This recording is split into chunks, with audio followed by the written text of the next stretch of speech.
আমরা যত content creator রয়েছি প্রত্যেকের কিন্তু ইউটিউবের যদি কোনো ফিচার্স আমাদের বেশি পছন্দ হয়ে থাকে সেটা হচ্ছে মনিটাইজেশন ফিচার্স।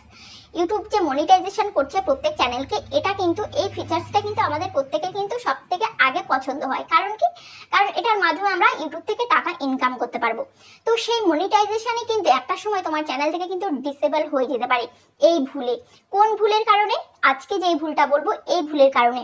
তোমরা অনেকে এর আগে অনন্য কারণ তোমরা শুনেছো, অন্য আরো অনেক রকম কারণ তোমরা শুনেছো, যে সমস্ত কারণে তোমাদের চ্যানেল কিন্তু যখন তখন ডিসেবল হয়ে যেতে পারে, মনিটাইজেশন কিন্তু ডিসেবল হয়ে যেতে পারে যখন তখন। কিন্তু আজকে আমি তোমাদেরকে একটা নতুন একটা রুলস বলবো ইউটিউবের, যে রুলসটা তোমরা যদি না জানো তাহলে কিন্তু যখন তখন তোমাদের মনিটাইজ চ্যানেল কিন্তু ডিসেবল হয়ে যাবে। বহু চ্যানেলের মনিটাইজ কিন্তু রিজেক্ট হয়ে যাবে। ঠিক আছে? কি ভুল জানো? তোমাদের সবার প্রথমে চ্যানেল মনিটাইজ করতে কি ক্রাইটেরিয়া পূরণ করতে হয়? একটা লং চ্যানেলের জন্য 1000 সাবস্ক্রাইবার এবং 4000 ঘন্টা ওয়াচ টাইম তোমাদেরকে কমপ্লিট করতে হবে লাস্ট 365 দিনে। ঠিক আছে? এবার যখনই তোমরা লাস্ট 365 দিনে 4000 ঘন্টা ওয়াচ টাইম তুমি কমপ্লিট করে নিচ্ছ, করে নেওয়ার পর চ্যানেলটাকে তো তুমি মনিটাইজ করেই নিয়েছো। মনিটাইজ করে নেওয়ার পর অনেকে আছে চ্যানেলে কোনো ভিডিওই আপলোড করে না, বা ভিডিও আপলোড করছে সেরকম ভিউজ পাচ্ছে না, ওয়াচ টাইমও পাচ্ছে না। এবার লাস্ট 365 দিনে ইউটিউব কিন্তু চেক করবে যে তোমার চ্যানেলের যতই বয়স হয়ে যাক না কেন, সবসময় চেক করবে যে তোমার চ্যানেলে 4000 ঘন্টা ওয়াচ টাইমটা তুমি মেনটেন করে রাখতে পেরেছো কি পারোনি। ঠিক আছে? তোমাকে কিন্তু সেই 4000 ঘন্টা ওয়াচ টাইমটা তোমার চ্যানেলে কিন্তু রাখতে হবে।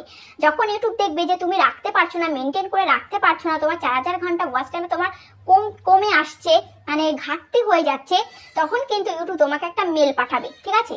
তখন কিন্তু ইউটিউব তোমাকে মেল পাঠাবে, তখন কিন্তু তোমাকে 30 দিন টাইম দেবে, যে এই 30 দিনের মধ্যে তোমাকে কিন্তু সেটাকে তোমাকে মেনটেন করে নিতে হবে। 4000 ঘন্টা ওয়াচ টাইমটাকে তোমাকে কিন্তু মেনটেন করে নিতে হবে। ঠিক আছে? তোমার যে যতগুলো ঘাটতি হয়েছে, যত ঘন্টা ঘাটতি হয়েছে তত ঘন্টা কিন্তু তোমাকে পূরণ করে নিতে হবে। তোমার চ্যানেলে 4000 ঘন্টা ওয়াচ টাইম কিন্তু তোমাকে রাখতে হবে, সেটাকে কমতে দিলে কিন্তু হবে না। ঠিক আছে? এটা কিন্তু ইউটিউবের রুলস, এটা কিন্তু ইউটিউবের নতুন রুলস, এটা কিন্তু তোমাকে জানতে হবে। এবার অনেকেই আছো তোমরা চ্যানেল তৈরি করে কিন্তু চ্যানেলে ভিডিও দেওয়া স্টপ করে দাও, একদমই চ্যানেল থেকে আলাদা হয়ে যাও। তোমরা জানো যে আমার চ্যানেল তো মনিটাইজ হয়ে গেছে, এবার আমি ভিডিও দিলে দিলাম, না দিলে না দিলাম, সেটা আমার ব্যাপার। কিন্তু না, তোমাকে কিন্তু চ্যানেলে কাজ করে যেতে হবে। তোমরা অনেকেই আছো চ্যানেলের বয়স 1 বছর হয়ে যায় তাও কিন্তু ভিডিও দাও না, 6 মাস হয়ে যায় চ্যানেলে কোনো ভিডিও দাও না। তাই সেই জন্য কিন্তু ইউটিউব এই নিয়মটা করেছে যাতে তোমার চ্যানেলে তুমি কাজ করে যাও। ঠিক আছে? ভিডিও দিলে ভিউজ হলে সেখান থেকে ওয়াচ টাইম আসবে, তো সেই ওয়াচ টাইমটা আসলে তোমার ওয়াচ টাইমটা কিন্তু সবসময় কিন্তু বাড়তে থাকবে। ঠিক আছে? তোমার চ্যানেলের ওয়াচ টাইমটা তোমাকে বাড়াতে হবে, কমতে দিলে কিন্তু হবে না। যখনই দেখবে ইউটিউব যে তোমার ওয়াচ টাইমটা অনেকটাই কমে গেছে, তখন কিন্তু ইউটিউব তোমাকে মেল পাঠাবে আর তোমাকে 30 দিন তোমাকে টাইম দেবে। 30 দিনে তোমাকে কিন্তু ওয়াচ টাইমটা তোমাকে কমপ্লিট করতে হবে। ঠিক আছে? তো আশা করি তোমরা ভিডিওটা বুঝতে পেরেছো। অনেকে আছো, অনেকে তোমরা বলো যে একটা চ্যানেল যদি মনিটাইজ হয়ে যায় তাহলে কি সেটা কখনো কি ডিসেবল হয়ে যায়? সেই মনিটাইজকে ইউটিউব কখনো ডিসেবল করে দেয়? হ্যাঁ, করে দেয়।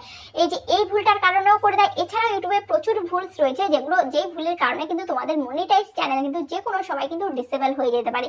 তো আগে থেকে তোমরা সতর্ক হয়ে যাও। তোমাদেরকে সতর্ক করার জন্য কিন্তু এই ভিডিওটা আমি তৈরি করেছি। ভিডিওটা কেমন লেগেছে অবশ্যই কমেন্টে জানাবে। আজ তাহলে পর্যন্ত, আবার দেখা হবে নেক্সট ভিডিওতে।